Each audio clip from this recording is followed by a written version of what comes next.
ഇന്ന് നമ്മൾ തയ്യാറാക്കുന്നത് 5 രുചികളിൽ 5 തരത്തിലുള്ള ഹെൽത്തി ആയിട്ടുള്ള ബ്രേക്ക്ഫാസ്റ്റാണ് കേട്ടോ. അപ്പോൾ നമുക്ക് എങ്ങനെയാണ് നമ്മുടെ ആദ്യത്തെ ഈ ഒരു ബ്രേക്ക്ഫാസ്റ്റ് തയ്യാറാക്കണമെന്ന് നോക്കാം. ഇതിനായിട്ട് ഒരു ബൗളിലേക്ക് ഒഴിച്ചു കൊടുക്കുന്നത് 2 ടേബിൾ സ്പൂൺ പുളിവെള്ളവും 1.5 ടേബിൾ സ്പൂൺ ശർക്കരപ്പൊടിയും നമ്മുടെ എരിവിനനുസരിച്ചിട്ടുള്ള മുളക് പൊടിയും പാകത്തിനുള്ള ഉപ്പുമാണ് കേട്ടോ. നമ്മുടെ ഈ ഒരു പലഹാരത്തിലേക്ക് പാകത്തിനുള്ള ഉപ്പ് എത്ര വേണോ അതിനനുസരിച്ചിട്ട് ഈ സമയം തന്നെ ചേർക്കാനായിട്ട് പ്രത്യേകം ശ്രദ്ധിക്കണേ. പിന്നീട് നമ്മളിതിലേക്ക് ഉപ്പൊന്നും ചേർക്കണില്ല. ഇനിതാ ഈ ഒരു കൂട്ടിലേക്ക് 1/4 കപ്പ് വെള്ളവും കൂടി ഒഴിച്ചു കൊടുത്തിട്ട് ഇതെല്ലാം കൂടെ നന്നായിട്ടൊന്ന് മിക്സാക്കി കൊടുക്കാം. ഇനി ഇതിവിടെ ഇരിക്കട്ടെ. ഇനി അടുത്തതായിട്ട് മിക്സിയുടെ ജാറിലേക്ക് ഇട്ട് കൊടുക്കുന്നത് 1 കപ്പ് അവലാണ്. ഞാൻ വെള്ളയവലാണ് എടുത്തിട്ടുള്ളത്. വെള്ളയവൽ തന്നെ വേണമെന്നില്ല, ഇതിന് പകരമായിട്ട് മട്ടയവൽ എടുത്താലും കുഴപ്പമില്ല. ഇനി ഇത് നന്നായിട്ടൊന്ന് പൊടിച്ചിട്ടെടുക്കാം. ഫൈൻ പൗഡറായിട്ടല്ല, ഇതുപോലെ ചെറിയ ചെറിയ തരിയായിട്ടാണ് കേട്ടോ പൊടിച്ചിട്ടെടുക്കേണ്ടത്. ഇപ്പോൾ നമ്മൾ ഈ പൊടിച്ചെടുത്തിട്ടുള്ള അവൽ നമ്മൾ ഈ മാറ്റി വെച്ചിട്ടുണ്ടായിരുന്ന പുളിവെള്ളത്തിലേക്ക് ഇട്ട് കൊടുത്ത ശേഷം ഇതെല്ലാം കൂടെ നന്നായിട്ടൊന്ന് മിക്സാക്കി കൊടുക്കാം. ഇനി ഇത് മൂടി വെച്ച് 2 മിനിറ്റ് നേരം റെസ്റ്റ് ചെയ്യാനായിട്ടൊന്ന് മാറ്റി വയ്ക്കാവേ. 2 മിനിറ്റ് നേരം തന്നെ മാറ്റി വെച്ചാൽ മതിയാകുമേ. അപ്പോഴേക്കും ഈ അവലൊക്കെ നന്നായി തന്നെ കുതിർന്ന് കിട്ടിയിട്ടുണ്ടാവും. ഇതുപോലെ. ഇനിതാ നമ്മുടെ ഈ ഒരു അവലുപ്പുമാവ് തയ്യാറാക്കാനായിട്ട് ഒരു പാനിലേക്ക് 1 ടേബിൾ സ്പൂൺ എണ്ണ ഒഴിച്ച് കൊടുക്കാം. ഈ എണ്ണയൊക്കെ ചൂടായി വരുന്ന സമയത്ത് 1/2 ടീസ്പൂൺ കടുകും 1/2 ടീസ്പൂൺ ഉഴുന്നുപരിപ്പും കുറച്ച് കറിവേപ്പിലയും ഉണക്കമുളകും 2 ടേബിൾ സ്പൂൺ കുഞ്ഞായിട്ട് അരിഞ്ഞെടുത്തിട്ടുള്ള സവാളയും കൂടെ ചേർക്കാം. ഇനി ഇതെല്ലാം കൂടെ 1-2 മിനിറ്റ് നേരം നന്നായിട്ടൊന്ന് വഴറ്റി കൊടുത്ത് കഴിഞ്ഞാൽ ഇതിലേക്ക് നമ്മൾ മാറ്റി വെച്ചിട്ടുണ്ടായിരുന്ന ആ ഒരു അവലിൻ്റെ കൂട്ടും 1/4 കപ്പ് തേങ്ങ ചിരകിയതും കൂടെ ഇട്ട് കൊടുക്കാം. തേങ്ങയൊക്കെ ഈ ഒരളവിൽ തന്നെ ചേർക്കണം എന്നില്ല കേട്ടോ. കുറച്ച് കൂടുതലായിട്ട് തേങ്ങ ചേർത്താലും നല്ലത് തന്നെയാണ്. ഇനി ഇതെല്ലാം കൂടെ 1-2 മിനിറ്റ് നേരം ഒന്ന് ഇളക്കി കൊടുക്കാം. നമ്മൾ സാധാരണ അവൽ കൊണ്ട് ഉപ്പുമാവൊക്കെ തയ്യാറാക്കാറില്ലേ, ആ ഒരു രുചിയേ ആയിരിക്കില്ല നമ്മുടെ ഈ ഒരു ഉപ്പുമാവിനുണ്ടാവുക. നമ്മളിതിലേക്ക് പുളിയും മധുരവും എരിവും ഒക്കെ ചേർത്തത് കൊണ്ട് തന്നെ ഇതെല്ലാം കൂടെ മിക്സ് ആയിട്ടുള്ള ഒരു ടേസ്റ്റ് ആയിരിക്കും ഈ ഒരു ഉപ്പുമാവിനുണ്ടാവുക. കഴിക്കാനായിട്ടും നല്ല രുചി തന്നെയാണ്. 2-3 മിനിറ്റ് മാത്രം ഇതുപോലെ ഒന്ന് ഇളക്കി കൊടുത്താൽ മതി കേട്ടോ. ഇനി നമുക്ക് ഫ്ലെയിം ഓഫ് ചെയ്യാം. ഇത്രേ ഉള്ളൂ നമ്മുടെ ഈ അവൽ കൊണ്ടുള്ള സിമ്പിളായിട്ടുള്ള ഉപ്പുമാവ്. തയ്യാറാക്കാനും നല്ല എളുപ്പമല്ലേ. ഇതുവരെ ഈ രീതിയിൽ തയ്യാറാക്കി നോക്കിയിട്ടില്ലെങ്കിൽ ഒരു തവണ ഇങ്ങനെയൊന്ന് ചെയ്ത് നോക്കണേ. ഇതാ നമുക്ക് രണ്ടാമത്തെ സിമ്പിളായിട്ടുള്ള ബ്രേക്ക്ഫാസ്റ്റ് എങ്ങനെയാണ് തയ്യാറാക്കണമെന്ന് നോക്കാം. ഇതിനായിട്ട് ഒരു പാനിലേക്ക് ഇട്ട് കൊടുക്കുന്നത് 1/2 കപ്പ് മട്ടേരിയാണ്. ഞാനിത് നല്ലപോലെ ഒന്ന് കഴുകിയെടുത്ത ശേഷം ഉണക്കിയെടുത്തതാണ് കേട്ടോ. അല്ലെങ്കിൽ നല്ല വൃത്തിയുള്ള ഒരു കോട്ടൺ ക്ലോത്ത് വെച്ചിട്ട് തുടച്ചിട്ട് എടുത്താലും മതിയേ. ഇനി ഇത് ലോ ഫ്ലെയിമിൽ വെച്ച് നന്നായിട്ടൊന്ന് റോസ്റ്റ് ചെയ്തിട്ടെടുക്കാം. 2-3 മിനിറ്റ് നേരം നമ്മളിത് ഇതുപോലെ ഇളക്കി കൊടുക്കുമ്പോൾ തന്നെ നമ്മുടെ അരിയുടെ കളറൊക്കെ മാറിയിട്ട് ഈ ഒരു പാകമായിട്ടുണ്ടാവും. ഇത്രയും ആയാൽ മതി. ഇനി നമുക്ക് ഫ്ലെയിം ഓഫ് ചെയ്യാം. എന്നിട്ടിത് വേറൊരു പാത്രത്തിലേക്ക് മാറ്റാം. ഇനിതാ നമ്മൾ ഇതേ പാനിലേക്ക് ഇട്ട് കൊടുക്കുന്നത് 1 കപ്പ് ഉഴുന്നാണ്. ഈ ഉഴുന്നും നല്ലപോലെ ഒന്ന് കഴുകിയെടുത്ത ശേഷം ഉണക്കിയെടുത്തതാണ് കേട്ടോ. ഇതും നമുക്കിനി നന്നായിട്ടൊന്ന് റോസ്റ്റ് ചെയ്തിട്ടെടുക്കാം. നമ്മൾ ഈ ഉഴുന്ന് കഴിക്കണതും നമ്മുടെ ആരോഗ്യത്തിന് ഒത്തിരി നല്ലതാണ്. ഇനി ഉഴുന്നിൻ്റെയും ഷെയ്ഡൊക്കെ മാറി വരണ വരെ നന്നായിട്ടൊന്ന് ഇളക്കി കൊടുക്കാം. ഈ ഒരു പാകമായാൽ മതി. ഇനി നമുക്ക് ഫ്ലെയിം ഓഫ് ചെയ്യാം. ഇനി ഇത് നമ്മൾ നേരത്തെ റോസ്റ്റ് ചെയ്ത് മാറ്റി വെച്ചിട്ടുണ്ടായിരുന്ന അരിയിലേക്ക് ഇട്ട് കൊടുക്കാം. ഇനി ഈ അരിയുടെയും ഉഴുന്നിൻ്റെയും ചൂടൊക്കെ ഒന്ന് പോയി കഴിഞ്ഞാൽ ഇതൊന്ന് പൊടിച്ചെടുക്കാനായിട്ട് മിക്സിയുടെ ജാറിലേക്ക് ഇട്ട് കൊടുക്കാം. ഫൈൻ പൗഡറായിട്ടല്ല, ചെറിയ ചെറിയ തരിയായിട്ടാണ് നമ്മളിത് പൊടിച്ചിട്ടെടുക്കണത്. നമ്മുടെ പുട്ടുപൊടിയൊക്കെ ഉണ്ടാവില്ലേ, അതുപോലെ തന്നെ. ഇനി ഇതിലേക്ക് പാകത്തിനുള്ള ഉപ്പും കൂടെ ചേർത്തിട്ട് ഇതെല്ലാം കൂടെ നന്നായിട്ടൊന്ന് യോജിപ്പിച്ച് കൊടുക്കാം. നമ്മളിവിടെ തയ്യാറാക്കുന്നത് നമ്മുടെ ഈ അരിയും ഉഴുന്നും കൊണ്ടുള്ള നല്ല രുചിയുള്ള പുട്ടാണ്. ഇനിതാ നമ്മുടെ ഈ പുട്ട് നനച്ചെടുക്കാനായിട്ട് കുറേശ്ശെ വെള്ളമൊഴിച്ച് കൊടുക്കാം. ആദ്യമേ നമ്മൾ ഇതിലേക്ക് ഒത്തിരി വെള്ളമൊക്കെ ഒഴിച്ച് കൊടുക്കുകയാണെങ്കിൽ ഇതിൽ ഉഴുന്നൊക്കെ ഉള്ളത് കൊണ്ട് തന്നെ ഇതാകെ കട്ട പിടിച്ച് പോകും. അതുകൊണ്ട് കുറേശ്ശെ വെള്ളം ഒഴിച്ചിട്ട് ഇങ്ങനെ നനച്ചെടുക്കണതാണ് കേട്ടോ ഏറ്റവും നല്ലത്. ഇനിതാ നിങ്ങളിതുപോലെ നനച്ചെടുക്കുന്ന സമയത്ത് കട്ട പിടിച്ച് പോയാലും സാരമില്ല. ഇത് മിക്സിയുടെ ജാറിലേക്ക് ഇട്ട് കൊടുത്തിട്ട് ജസ്റ്റ് ഒന്ന് കറക്കിയെടുത്താൽ മതിയേ. എനിക്കിത് നന്നായിട്ട് നനച്ചെടുക്കാനായിട്ട് 1/2 കപ്പ് പ്ലസ് 2 ടേബിൾ സ്പൂൺ വെള്ളമാണ് കേട്ടോ വേണ്ടി വന്നത്. ഇനി നമ്മൾ സാധാ പുട്ടൊക്കെ ഉണ്ടാക്കണ പോലെ പുട്ടുകുറ്റിയിലിട്ടും നമുക്കിത് തയ്യാറാക്കാനായിട്ട് പറ്റും. അല്ലെങ്കിൽ നമ്മുടെയൊക്കെ വീട്ടിൽ ഇതുപോലത്തെ ചെറിയ ചെറിയ പാത്രങ്ങളൊക്കെ ഉണ്ടാവില്ലേ, ഇതിലിട്ടും ഇത് തയ്യാറാക്കാനായിട്ട് പറ്റും. നമുക്ക് ഏതാണ് എളുപ്പം അതുപോലെ ചെയ്യാം. ഞാൻ ഈ ഒരു പാത്രത്തിൽ വെച്ചാണ് ഈ പുട്ട് തയ്യാറാക്കണത്. അതിനായിട്ട് ആദ്യം കുറച്ച് തേങ്ങ ഇട്ട് കൊടുക്കാം. ഇനി നമ്മുടെ പുട്ടുപൊടിയും അങ്ങനെ ലെയറായിട്ട് ഇട്ട് കൊടുക്കാം. കുറച്ച് കൂടുതലായിട്ട് തേങ്ങയൊക്കെ ചേർത്തിട്ട് നമ്മുടെ ഈ ഒരു പുട്ട് തയ്യാറാക്കുമ്പോഴാണ് കേട്ടോ കഴിക്കാനായിട്ട് ഒന്നും കൂടെ നല്ല ടേസ്റ്റ് ഉണ്ടാവുക. ഇനി ഇത് വേവിച്ചെടുക്കാനായിട്ട് ഒരു പാനിൽ വെള്ളമൊഴിച്ച് കൊടുത്ത ശേഷം ഇങ്ങനത്തെ ഒരു റിങ് വെച്ച് കൊടുത്തിട്ട് ഇതിൻ്റെ മുകളിലായിട്ടൊരു പാത്രം വെച്ച് കൊടുത്തിട്ട് ഇതിൻ്റെയും മുകളിലായിട്ടാണ് കേട്ടോ നമ്മുടെ ഒരു പാത്രം വെച്ച് കൊടുക്കണേ. ഇനി ഇത് മൂടി വെച്ച് ലോ ടു മീഡിയം ഫ്ലെയിമിൽ 10 മിനിറ്റ്. അപ്പോഴേക്കും തന്നെ നമ്മുടെ ഈ പുട്ടൊക്കെ നന്നായി തന്നെ വെന്ത് കിട്ടിയിട്ടുണ്ടാവും. നല്ലപോലെ ഇതൊന്ന് വെന്ത് കഴിഞ്ഞാൽ ഫ്ലെയിം ഓഫ് ചെയ്യാം. ഇത്രേ ഉള്ളൂ നമ്മുടെ അരിയും ഉഴുന്നും ഒക്കെ ചേർന്നിട്ടുള്ള ഈ ഒരു പുട്ട്. തയ്യാറാക്കാനും നല്ല എളുപ്പമല്ലേ. ഇത് ശർക്കരപ്പൊടിയുടെ കൂടെ തന്നെ നല്ല കോമ്പിനേഷനാണ്. ഇതുവരെ അരിയും ഉഴുന്നൊക്കെ ചേർത്തിട്ട് പുട്ടൊക്കെ തയ്യാറാക്കി നോക്കിയിട്ടില്ലെങ്കിൽ ഒരു തവണ ഈ ഒരു രീതിയിലും ഒന്ന് തയ്യാറാക്കി നോക്കണേ. ഇനി അടുത്തതായിട്ട് നമ്മുടെ സിമ്പിളായിട്ടുള്ള മൂന്നാമത്തെ ബ്രേക്ക്ഫാസ്റ്റ് എങ്ങനെയാണ് തയ്യാറാക്കണേന്ന് നോക്കിയാലോ. ഇതിനായിട്ട് ഒരു ബൗളിലേക്ക് 3 കോഴിമുട്ടയാണ് പൊട്ടിച്ചൊഴിക്കണത്.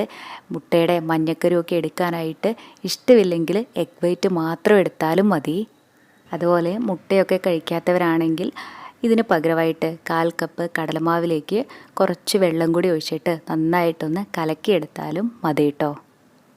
ഈ മുട്ടയൊക്കെ നന്നായിട്ടൊന്ന് അടിച്ചെടുത്ത ശേഷം ഇതിലേക്ക് 1/2 കപ്പ് ഓട്സും ചെറിയൊരു സവാള ഇതുപോലെ അരിഞ്ഞെടുത്തതും കുറച്ച് ക്യാപ്സിക്കവും നമ്മുടെ എരിവിനനുസരിച്ചിട്ടുള്ള പച്ചമുളകും 1 ടീസ്പൂൺ ചതച്ചെടുത്തിട്ടുള്ള കുരുമുളകും കുറച്ച് മല്ലിയിലയും പാകത്തിനുള്ള ഉപ്പും കൂടെ ചേർത്തിട്ട് ഇതെല്ലാം കൂടെ നന്നായിട്ടൊന്ന് യോജിപ്പിച്ച് കൊടുക്കാം.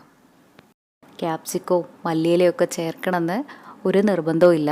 ഈ സമയം നമുക്കിതിലേക്ക് ഇഷ്ടമുള്ള പച്ചക്കറികളൊക്കെ ചേർത്താലും നല്ലത് തന്നെയാണ്.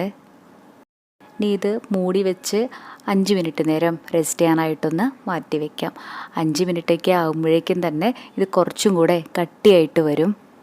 5 മിനിറ്റ് മാത്രം ഇത് മാറ്റി വെച്ചാൽ മതി കേട്ടോ.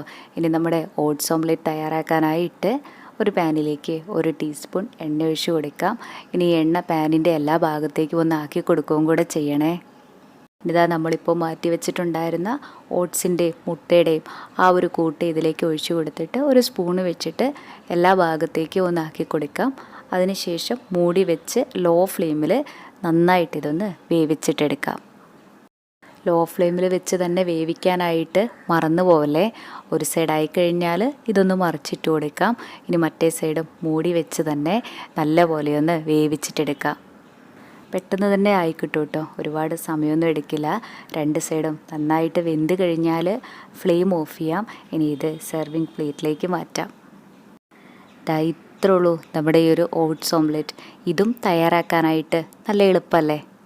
അതുപോലെ ഇത് കഴിക്കാനായിട്ടും നല്ല രുചിയാണ്. ഇതുവരെ ഓട്സൊക്കെ വെച്ച് ഇങ്ങനെ ഓംലെറ്റൊക്കെ തയ്യാറാക്കി നോക്കിയിട്ടില്ലെങ്കിൽ ഒരു തവണ ഇതുപോലെയൊന്ന് ചെയ്തു നോക്കണേ.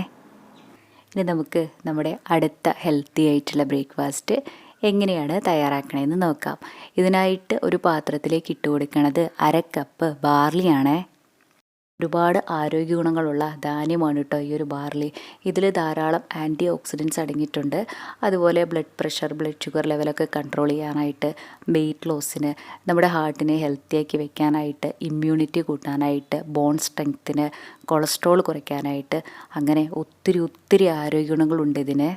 അതുകൊണ്ട് തന്നെ ഈ ബാർലിയൊക്കെ നമ്മുടെ ഡയറ്റിൽ ഉൾപ്പെടുത്തേണ്ടത് നല്ലതാണ്.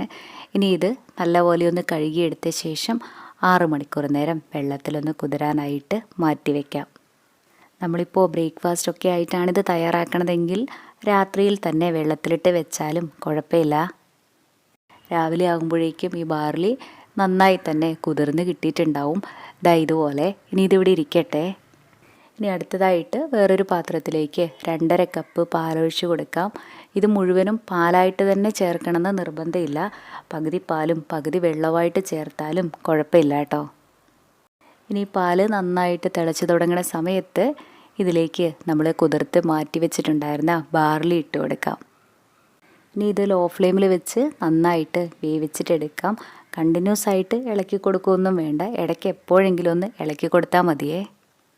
ഇനി ബാർലി വെന്ത് വരണതനുസരിച്ചിട്ട് ഇത് മൊത്തത്തിൽ കുറുകി കുറുകി വരും. ബാർലി ഏകദേശം 80% വെന്ത് കഴിഞ്ഞാൽ ചെറുതായിട്ട് മുറിച്ചെടുത്തിട്ടുള്ള 1/2 കപ്പ് ഡേറ്റ്സ് ആണ് കേട്ടോ ഇട്ട് കൊടുക്കണത്. ഇനി ഇതെല്ലാം കൂടെ നല്ലപോലെ ഒന്ന് മിക്സാക്കി കൊടുക്കാം. ഇനി ബാർലി നന്നായിട്ട് വെന്ത് വരട്ടെ. ഇനി ഇത് നന്നായിട്ട് വെന്ത് കഴിഞ്ഞാൽ ഇതിലേക്ക് ചെറുതായിട്ട് അരിഞ്ഞെടുത്തിട്ടുള്ള കുറച്ച് കശുവണ്ടിയും ബദാമും ചേർക്കാം. ഇതുമാത്രമല്ല കേട്ടോ, ഈ സമയം നമുക്കിതിലേക്ക് ഇഷ്ടമുള്ള നട്ട്സോ ഡ്രൈ ഫ്രൂട്ട്സോ ഒക്കെ ചേർക്കാം. ഇതിപ്പോൾ കുറച്ചൊന്ന് കട്ടിയായിട്ടല്ലേ ഇരിക്കണേ.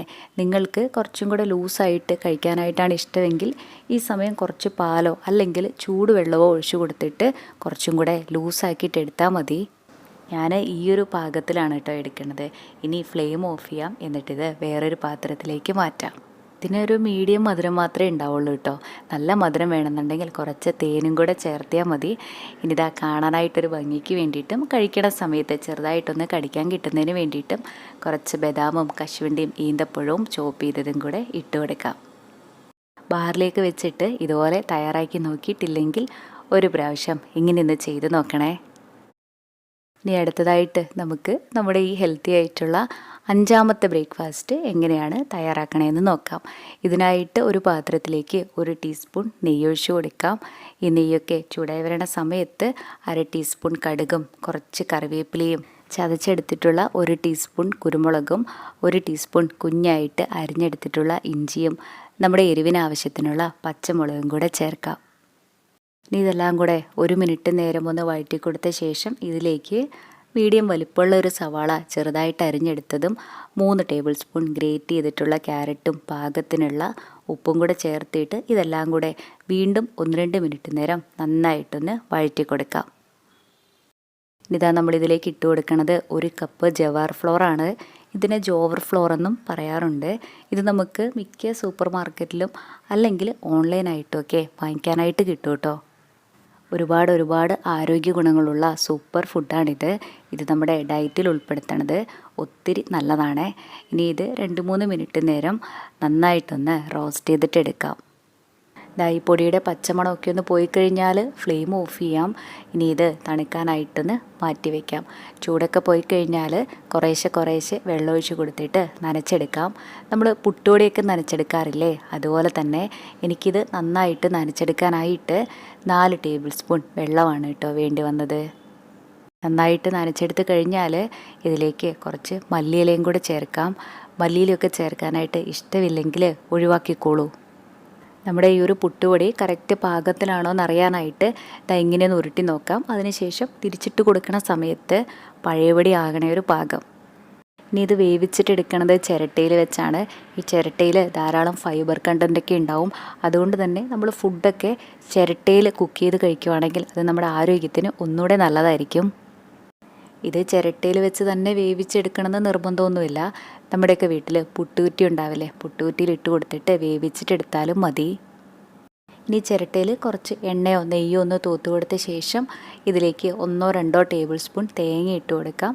ഇതിൻ്റെ മുകളിലായിട്ട് ഗ്രേറ്റ് ചെയ്തിട്ടുള്ള കുറച്ച് ക്യാരറ്റും കൂടെ ചേർക്കാം. അതിനുശേഷം നമ്മളിപ്പോൾ മിക്സാക്കി വെച്ചിട്ടുണ്ടായിരുന്ന ജവാർ ഫ്ലോറിൻ്റെ കൂട്ടുകൂടെ ഇട്ട് കൊടുക്കാം. ഞാനിത് വേവിച്ചിട്ടെടുക്കുന്നത് കുക്കറിൽ വെച്ചാണ്. അതിനായിട്ട് വേകാനായിട്ട് ആവശ്യത്തിനുള്ള വെള്ളം ഒഴിച്ച് കൊടുത്തിട്ട് കുക്കറിൻ്റെ വെയിറ്റ് ഊരി മാറ്റിയ ശേഷം ഈ ചിരട്ട വെച്ച് കൊടുത്തിട്ട് മൂടി വെച്ച് മീഡിയം ടു ഹൈ ഫ്ലെയിമിൽ 5 മിനിറ്റ്. അപ്പോഴേക്കും നമ്മുടെ ഈ പുട്ടൊക്കെ നന്നായി തന്നെ വെന്ത് കിട്ടിയിട്ടുണ്ടാവും. നന്നായിട്ട് വെന്ത് കഴിഞ്ഞാൽ ഫ്ലെയിം ഓഫ് ചെയ്യാം. ഇനി ഞാൻ സിമ്പിളായിട്ടുള്ള വേറൊരു മെത്തേഡ് കൂടെ കാണിച്ചു തരാം കേട്ടോ. ഇതിനായിട്ട് നമ്മുടെ ഇഡ്ഡലി പാത്രത്തിൽ വേകാനായിട്ട് ആവശ്യത്തിനുള്ള വെള്ളമൊഴിച്ച് കൊടുത്ത ശേഷം ഒരു സ്റ്റീൽ പ്ലേറ്റോ അല്ലെങ്കിൽ ഒരു വാഴയിലോ വെച്ച് കൊടുത്തിട്ട് നമ്മുടെ ഈ ജവാർ ഫ്ലോറിൻ്റെ മിക്സ് ഇതിലേക്ക് ഇട്ട് കൊടുക്കാം. ഇനി ഇതിൻ്റെ മുകളിലായിട്ട് കുറച്ച് ഗ്രേറ്റ് ചെയ്തിട്ടുള്ള ക്യാരറ്റും തേങ്ങ ചിരുകിയതും കൂടെ ചേർക്കാം. ക്യാരറ്റും തേങ്ങയൊക്കെ നമ്മുടെ ടേസ്റ്റിനനുസരിച്ചിട്ട് കൂടുതലോ കുറവോ ഒക്കെ ചേർക്കാം. 5 മിനിറ്റ് തന്നെ മതിയാകും കേട്ടോ. അപ്പോഴേക്കും ഇതും നമുക്ക് നല്ലപോലെ വെന്ത് കിട്ടിയിട്ടുണ്ടാവും. ഇത് നമ്മൾ ചിരട്ടയിൽ വേവിച്ചെടുത്തതാണ്. ഇതിൽ നിന്ന് ആവി ഇങ്ങനെ കുറച്ച് നേരം വന്നുകൊണ്ടേയിരിക്കും. കൈയൊക്കെ പൊള്ളാതെ വേണം കേട്ടോ ഇങ്ങനെ എടുക്കാനായിട്ട്. ഇത് കഴിക്കാനായിട്ടും നല്ല രുചിയാണ്. പ്രത്യേകിച്ച് കറിയൊന്നും ഇല്ലെങ്കിൽ പോലും നമുക്കിത് കഴിക്കാനായിട്ട് പറ്റുമേ. ഇതുവരെ ഇതുപോലെ തയ്യാറാക്കി നോക്കിയിട്ടില്ലെങ്കിൽ ഒരു തവണ ഇങ്ങനെയൊന്ന് ചെയ്ത് നോക്കണേ. അതുപോലെ ഈ വീഡിയോ ഇഷ്ടപ്പെടുവാണെങ്കിൽ കൂടുതൽ ഹെൽത്തി ആയിട്ടുള്ള നല്ല റെസിപ്പീസിനായി നമ്മുടെ ഈ ചാനൽ സബ്സ്ക്രൈബ് ചെയ്യാനും മറക്കല്ലേ കേട്ടോ. താങ്ക്